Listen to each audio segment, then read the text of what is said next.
পোষায় নাই আমি করি নাই, কিংবা দলের পোষায় নাই আমাকে রাখে নাই, সেটা নিয়ে যদি বলা যায়, কিংবা দল যেভাবেই হোক আওয়ামী লীগ থ্রেড দিয়ে বাইর করছে শাহজাহান উমরদের মতো দুই একজনকে, তো শাহজাহান উমরদের মতো দুই একজন বি চৌধুরী গেছে গা, কিচ্ছু আসে যায় নাই, অলি আহমেদ গেছে গা, কিচ্ছু বিএনপির আসে যায় নাই। যে কোনো ভাবে লিয়াজু না করলে ৬২ জনের মানে একটা যদি বলেন অনুপরমাণু অনুর মতো একটা কোথাও যাইতে পারবে না। একজন নেতা ইলেকশন করছে, একজন নেতার আঙ্গুলি হেলনের ইলেকশন হয়েছে, সেই ইলেকশনে আওয়ামী লীগ সরকারি দল, আওয়ামী লীগ বিরোধী দল, আওয়ামী লীগ জাতীয় পার্টি, আওয়ামী লীগ রাশেদ খান মেনন, আওয়ামী লীগ ইব্রাহিম, এই যে আপনার ডাকাতি গুলা বলছে যে আমাদের দেখেন কি একটা কি চীন কুকো চীন না কি চীন আপনার কি করলো পার্বত্য চট্টগ্রামে কুকি চীন আপনার যে অবস্থা করলো, মাইক মাইরা ডাকাতি করে, আপনি চিন্তা করেন সেই ডাকাতি তো করে তাদের সঙ্গে কোন কোন দেশ জড়িত, এবং এটা সরকার বসে বসে তামসা দেখে, কোনো শব্দ করে না। তারপরে কি করে, এই ডাকাতি করার পরে সব শেষে জানা যায় ওখানে ছাত্রলীগও ছিল, ছাত্রলীগের সভাপতির নেতৃত্বে ডাকাতিটা হয়েছে। তাহলে আপনি বুঝেন যে ওই যে আমগরের সঙ্গে কথা হলো জাকি সুহারাই গিন্নি বলেন কেষ্ট বেটায় চোর, আর তুমি যে বেটা ডাকাতি করতে করতে দেশটাকে খুকলা বানায় ফেলছো, সেটার কোনো কথা নাই। আজকে দ্রব্যমূল্যের দিকে হাত দেওয়া যায় না, আপনি যেটাই বলেন না কেন, আপনার একটা সবজির দাম ৭০, ৮০, ৯০ টাকার নিচে নাই, একটা সবজির দাম। আর আমরা কি করি, আমরা কতটা নিচে নেমে গেছি যে কচু আমাদের আমদানি করে আনতে হয়, কারণ আমরা তো আপনার ডলার নাই, আমাদের যা গসাই দিবে আমাদের তাই নিতে হবে। তো এই যে ডলার ছাড়া আমরা চলছি, এই যে আমাদের, তাহলে আমাদের কি উপকারটা করছে আমাদের পাশের দেশ, উপকার করলে না হয় আমরা বলতে পারতাম যে না আমাদের অনেক উপকার করছে। আরেকটা জিনিস এখানে বললো একরামুজ্জামান, উনি স্বতন্ত্র থেকে নির্বাচন করছে, স্বতন্ত্র থেকে নির্বাচন করার পরে উনি আওয়ামী লীগেও যোগদান করছে। হ্যাঁ, তো বিএনপি অনেক আওয়ামী লীগের অনেক নেতা আছে বিএনপি করে, আওয়ামী লীগের অনেক নেতা আছে আরো অন্য দল করে, জাতীয় পার্টি করে।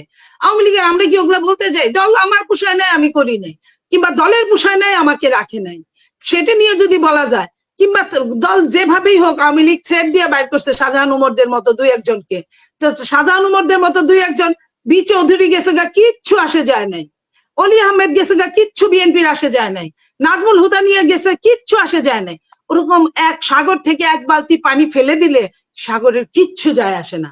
আমি এটাই মনে করব আকরামুজ্জামান এখন আওয়ামী লীগের, ওরা বংশগত ভাবে আওয়ামী লীগ, উনি বিএনপি করছে, কারণ বড় বড় ব্যবসায়ীরা বিভিন্ন আঙ্গিকে দল দল দল করে, তারা তাদের ব্যবসা টিকায় রাখার জন্য। এক ভাই আওয়ামী লীগ করতো, এক ভাই বিএনপি করতো, এই করতো, এখন তারা গেছে কথা করতো, খুশি হওয়ার কথা। এই আকরামুজ্জামানের মেয়ে ভাস্তিকে বিয়ে করছে আপনার ছাত্রলীগের প্রেসিডেন্ট, ছাত্রলীগের প্রেসিডেন্ট রিপন, তাহলে তারা তো আগেরই বন্ধু সখা। সখী তুমি কার, এখন সখী এখন লাস্ট কালে যার সখী তার। তো এখন এই নিয়ে যে কথা বলেন, আর এই যে ইব্রাহিম, মেজর জেনারেল ইব্রাহিম যখন ইলেকশন করে, হাসিনা আপনি ডেইলি টকশো করেন, আপনি জানেন আওয়ামী লীগের যিনি নৌকা মার্কা ছিল তার কি গতি হয়েছে তা জানেন? সে প্রেস কনফারেন্স করতে বাধ্য হয়েছে যে আমি এই চাপের মুখে আমি নির্বাচন থেকে সরে দাঁড়াতে বাধ্য হইলাম। আপনি বুঝেন তাহলে যে এই যে প্রথমেই বলছিলাম নৌকা ১, নৌকা ২, নৌকা ৩, নৌকা ৪, এই নৌকা ২ ইব্রাহিমকে টিকানোর জন্য নৌকা ১কে কিন্তু ছাটা দিয়ে বিদায় করতে আওয়ামী লীগের কিচ্ছু আসে যায় নাই।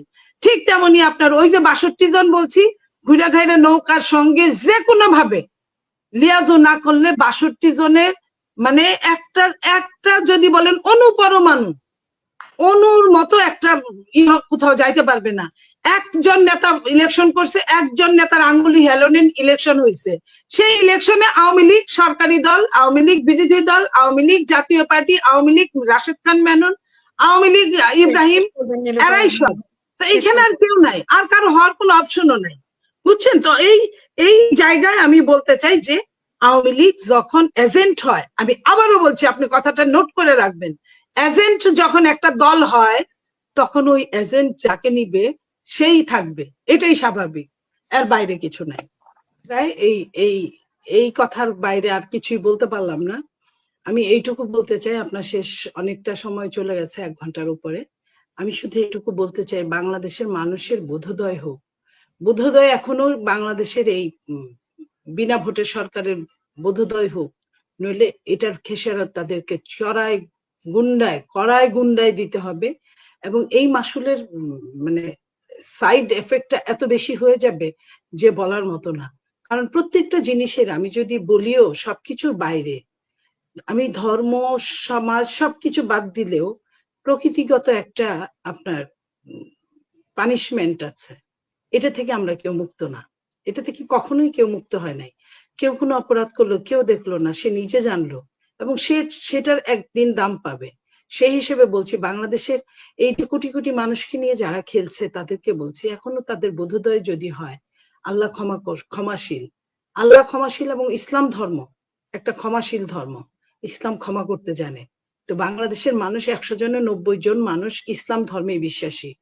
আমি বিশ্বাস করি যে তাদের যদি বোধোদয় হয় তারা ক্ষমা চাইবে এবং তারা সাধারণ পিপলের কাছে ক্ষমতাটা, বাংলাদেশ গণপ্রজাতন্ত্রী বাংলাদেশ সরকার জনগণের কাছে জনগণের ভোটাধিকারটা ফেরত দিবে। নইলে ভোটাধিকার জনগণ নিতে পারবে, 2 দিন হোক আর 10 দিন হোক, জনগণ অবশ্যই ফেরত নিবে, কিন্তু সেই দিনের রিয়াকশনটা খুব একটা ভালো হবে না। তো সবার বোধোদয় হোক, আমি এটাই চিন্তা বলছি। আপনার সবশেষে সবাই ভালো থাকুক। ধন্যবাদ। অসংখ্য ধন্যবাদ আপনাদের দুজনকে।